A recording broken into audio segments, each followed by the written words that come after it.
Hey guys, it's Snowbiter, and since I've 3-marked a lot of the tier 10 tanks that I want to 3-mark, recently I've been going back and playing some of the older tanks in my garage, tanks that I had 3-marked a while ago but haven't played in a long time. And one of those tanks that I've been playing a lot of recently is the Batchat. So I've actually got a couple of different replays that I'm thinking about posting, but I wanted to at least post this replay and just talk a bit about the Batchat in general and some of my strategies when playing the tank in addition to this replay in particular, because I think the Bat has one of the more unique playing styles at tier 10, and because of that it can be a lot of fun to play. More specifically, I think of the Bat as really one of the few tanks in the game that you can consider a bit of a hybrid between a medium and light tank, because it can really take on both roles. It's a great tank for dealing damage and for flanking, which is kind of what you think of what medium tanks typically doing. But it's also, in my opinion, one of the best scout tanks in the game. It's a very effective scout tank, and you see it used in clan wars a lot for this purpose. With that being said, though, it's also not a very good tank for brawling or for facing tanks straight on. And I mean, I suppose you could say the same thing for any other medium tank, but most other medium tanks have something, whether it's turret armor or gun oppression or good gun handling, that can help you in brawling-oriented situations, whereas the Bat really doesn't have any of those things other than the 5-shot autoloader. So unless you're in a situation where you can take a shot and then empty your clip into a tank or empty most of your clip into a tank, you really want to avoid trying to take other tanks on straight on and shooting at them frontally. The Bat's a much better tank at flanking and getting around tanks to their sides, where you don't really have to worry about aiming all that much. This can sometimes make the Bat a bit difficult to play in the early stages of a game, because when you have 15 tanks or 30 tanks in a game, there's really not a lot of space to flank, and even if you can flank somebody, often there's going to be another tank that's able to shoot you while you're flanking. And unless you're in a platoon where you have people you're communicating with who can help you focus specific tanks down, I find it's often difficult to trade advantageously early on in games. So for me, the trick to playing the Bat is always to try to minimize the amount of HP I lose early on in games while still maximizing my contribution to the team. And because the Bat can take on the role of a light tank so well, I find the best way of doing this is usually to focus more on getting info and scouting early on in games, and then as the game progresses, I start to focus more on dealing damage. Now obviously you're somewhat restricted with how much scouting you can do depending on the map, but I find in general just approaching each game I play with the Bat with this mindset just is the best way to be successful with this tank. Anyway, that was a bit of a long-winded intro. I didn't really mean to go on for that long. But to finally get to this replay, obviously this is a replay I had with the Bat on Highway. And Highway is typically a map that I don't like that much in medium tanks. I find that playing field can be a bit of a death trap when there's arty. But you'll notice that in this replay there isn't any artillery on either side, so I'm thinking that because of that, field is probably going to be a bit more viable. And not only that, but looking at the matchup, you'll notice that the enemy doesn't really have that many medium tanks or any medium tanks at all. So I'm thinking that my team will probably have an advantage in the field, and I'm going to head in that direction to start the game. Again, since I want to avoid getting into any kind of brawling situation early on in the game, I'm going to focus more on scouting at first. And Highway is actually a map that has some pretty good scouting opportunities, especially from this side. There's a bush in E3 that I like to go to that is good for scouting or spotting what the enemy is sending to the northwest of the map. And in this situation, even though the enemy doesn't have any medium tanks, I'm still expecting some heavies to go into the northwest. Because there's no artillery, it's a lot easier for hull-down heavies to play that area. So I'm thinking at the very least I should be able to catch whatever the enemy is sending field and get that info for my team. As it turns out, I end up also spotting one of the enemy T-49s trying to make it under the bridge. And I wasn't expecting to get much fire support this early in the game, but my team does a really good job actually focusing that T-49 down and taking him out. So and that's a really important kill, because it's always good to limit the amount of vision that the enemy gets early on in the game. And because these heavies are so slow moving up the A-line, I'm able to actually reverse back a little bit and get a couple shots into the side of the Conqueror before he can get into cover. So I got some pretty good early info and spotting damage off that initial play, and I even got a couple of shots off myself.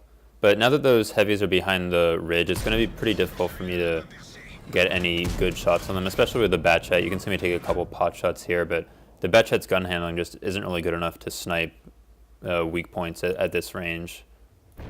But even so, I'm still going to stick to this spot for the time being and just see if I can get a few shots off, because I don't really have a ton of alternatives. Highway, even though it's a pretty open map, it's also still fairly linear, and so it's hard to get into positions where you can flank tanks and get good flanking shots.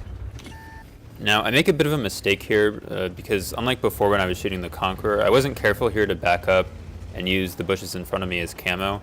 So I get lit after taking that shot on the Emil, and since I wasn't really expecting to get lit, I don't do a good job taking cover, and I end up taking a hit from a TD on the other side of the map. But that's something you really have to be aware of when you're trying to passive scout. Typically, if you're passive scouting, you're going to be in a somewhat exposed location, and a lot of times it's not a good idea to shoot at all. But if you are going to take a shot, you want to either be almost positive that you won't get lit, or you want to have a way of retreating to cover in case you do get lit. So in that situation, I was really just being kind of lazy, and it cost me a third of my HP. But once I get unlit, I go back to this same spot, and again I spot that same Swedish TD who's kind of pushed down the hill a little bit. And because the heavies, when I spotted him, weren't really up on the ridge, I decided to risk taking a couple of shots at him. So before he is able to reverse away into safety, I'm able to take him out. At this point, I'm starting to think about changing my position. You can see my teammates behind me have pushed up pretty close to me, and so I want to be able to stay out in front of them to spot for them. And I still don't have great shots on the heavies that are on the A-line. And to be honest, it's still a little risky for me to be taking some of these shots. But basically, I'm starting to think that this position I'm in right now isn't as useful to my team, and that I should think about moving. The one thing I'm not sure about is because there are so many TDs on the enemy team, it's possible that there are still TDs on that hill that I haven't spotted yet. And so there I actually spot one of the enemy Yak Tigers out in the open on the hill. And again, my team does a good job shooting what I spot, so even though I only have one shot left, I'm able to keep him lit as he's trying to back away, and my team does a good job to continuing to put shots into him. Now, looking at the minimap, I'm thinking a lot of the enemy TDs have been spotted, and I'm starting to think that it's pretty unlikely for there to still be TDs within my view range that I wouldn't have been able to spot by this point. And since I don't have great shots north, I decided to try moving up to either get more lights from my team or to get better shots north. I made a bit of a misjudgment though, because while I figured I might get spotted, I didn't expect to get spotted so soon. So before I'm able to get into cover under the bridge, I get shot by one of the JP E100s. Then on top of that, I don't think I'd really noticed that the other T-49 hadn't been spotted, or at least I wasn't really expecting him to be in basically the same position as the other T-49. But fortunately he panicked there and missed me, and since I'd done a good job timing my reload as I got to this position, I'm able to take him out and then put another shot into the grill. And again, my team does a good job supporting me, as that grill melted pretty quickly once I spotted him. So obviously that was a pretty risky move to make, and I'm still kind of in an exposed position because there are a couple TDs that can spot me if I poke out. And I don't think I'd really realized this at first, but the heavies in the northwest also kind of have shots on me, as you see a couple of shots there whiz by me. Looking back at this replay though, it's pretty obvious that I should have been a bit more patient instead of moving up as aggressively as I did. Although I do think the instinct behind making that play was right, even if I didn't execute it as well as I could have. I'm also not really entirely sure which tank spotted me, because that grill that I spotted was pretty far up on the hill. But I think if I'd paid more attention to the fact that there was still an unspotted T-49 somewhere, I would have been a bit more careful with how I moved up, and I might not have ended up losing as much HP as I did. But really the fact that I was able to survive that play is one of the benefits of playing the Batchat, because unlike pretty much every scout tank in the game, not only does the Bat have more HP that you can use, but it also has that 5-shot autoloader that allows you to fight your way out of nasty situations if you happen to overextend yourself. And that combination is unique among just about all light tanks and medium tanks. So in this instance, even though I made a play that probably would have gotten me killed with just about any other tank in the game, with the Bat I'm kind of able to turn it into a good play, since I was able to kill the T-49 and get that grill killed. And then I was also able to get a few shots into the sides of those heavies in the northwest. Furthermore, at this stage of the game, being at 200 HP isn't necessarily a big deal, because there's a lot more space for me to work with, and Highway is such an open map that it's pretty easy, when there are fewer tanks left alive, it's pretty easy to move around the map.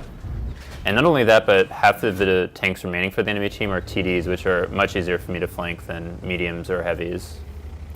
So once I saw those two JPZs back off, I decided to move up the 6 line to finish off the E5 still in A2. Of course, my shot dipped low, so I didn't get the kill, but my teammates finished him off. So now we have complete control of the western side of the map. I don't really know what's going on in city, but just looking at the minimap, we still have 3 tanks alive in that area, so I'm not super concerned about losing that flank yet. And these two TDs near the cap are a bit isolated, so I'm just going to peek up over this hill and spot them so that the teammates behind me can hopefully get a few shots into them before they're able to retreat back into cover. My team's in a pretty good position to win, but I still want to make sure not to throw my tank away for no reason. And especially with less than 200 HP left, I'm going to be a bit cautious and just wait for my teammates to move up. One thing to point out here actually is that I'm trying to change my position each time I peek this hill, and part of that is I'm trying to find an angle where I might be able to shoot this JPZ. But it's also good when you're active scouting to change the position that you're peeking from or to change up the run that you're doing, because if you do the same thing over and over again, you make it much easier for enemy tanks to pre-aim your position and get shots on you. Obviously, it doesn't matter as much in this situation because I'm only peeking 2 tanks and they're both turreted tank destroyers, which are a bit more limited in their ability to react or snapshot, but it's always good to keep this in mind. On Proc Roka, for example, I often see light tanks that are trying to do active runs across the mid-ridge. I often see them do just the same run over and over again, and I find it's pretty easy once they do that run once or twice. It's pretty easy to catch on and for me to just get a shot in as they're passing by. So it's always good to try to mix up what you're doing and be as unpredictable as possible. And I'll just fast forward a bit of this, as once my teammates catch up to me, I decide to flank around. I find really for both bases on highway, they're kind of difficult to push on kind of from east to west or west to east, depending on which base you're attacking. And especially in the north base, moving up the A line is really dangerous when the enemy has tanks that are still kind of back in the northeast corner. So I typically like to try to work my way up the D or E line and just use the undulations in the terrain as cover, because then I can get closer and it's usually a bit easier for me to get some flanking shots and take some of the focus away from the teammates that I have that are maybe trying to go up the A line. And again, because it's just TDs left on the enemy team, it'll be pretty easy for me to flank and finish off these last few tanks. So this game is pretty much finished, it's just a matter of cleanup at this point. But hopefully this replay gave you a bit of an idea of how I like to play the Batchat and some of my thought process when I play the Batchat. I went into a bit more detail than I meant to at the beginning of this video, but I think the Batchat is definitely one of the more unique tanks in the game, and it's a lot of fun to play. And it's also one of the oldest tanks that I have in my garage. I think it's actually the first tier 10 that I ever bought. So I've played quite a bit with the Bat, and I feel like I have a pretty decent sense on how to play it, so hopefully some of what I talked about is helpful and gives you something else to think about the next time you're playing this tank. And as I mentioned before, I've also got a couple other replays with the Bat that I'm thinking about posting as commentaries, because obviously not every matchup is going to be like this one, and not every map has good scouting opportunities. So look for another Bat-related commentary at some point soon. And I was kind of surprised I ended up having enough time to reload and then flank this JPZ, so I'm able to finish him off. And there's another replay, so I'll show you guys the post-game stats. I got an ace tanker for this game in the Batchat, and this was one of those rare games where, because it was a bit slower paced, I was able to do a lot of damage and a lot of spotting damage. I find normally you have to go more in one direction than the other, but in this game I ended up with just over 6k regular damage and over 7k spotting damage, and because of that I got a lot of XP this game. It's probably one of the highest XP games I've had in a tier 10. And I thought it was a good example of the potential the Bat has in the right matchup. So hopefully you guys enjoyed this replay and the commentary, and I'll probably be doing another Batchat commentary at some point soon, so expect to see that coming up. Anyway, thanks for watching, hope you guys enjoyed the video, and I'll see you guys later.